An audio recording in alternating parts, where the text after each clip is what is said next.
பிஸ்மில்லாஹ். அஸ்ஸலாமு அலைக்கும்.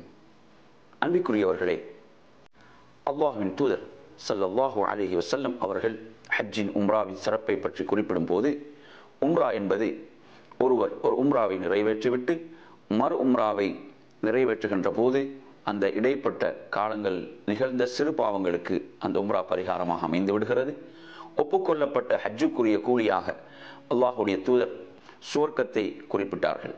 சுவர்க்கம்தான் ஒப்புக்கொள்ளப்பட்ட ஹஜ்ஜுக்குரிய கூலியாக இருந்து கொண்டிருக்கிறது. பெண்களுடைய ஜிஹாத் என அல்லாஹுடைய தூதர் ஹஜ்ஜை குறிப்பிட்டார்கள்.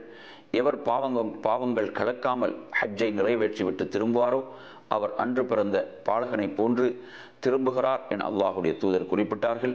ஹஜ்ஜையும் உம்ராவையும் நிறைவேற்றுங்கள், அது ஏழ்மையை வறுமையை போக்கக்கூடியது என அல்லாஹுடைய தூதர் கூறினார்கள். எனவே வாழ்நாளில் ஒரு முறை வசதி உள்ளவர்கள் ஹஜ்ஜை நிறைவேற்றுவது கடமையாகும்.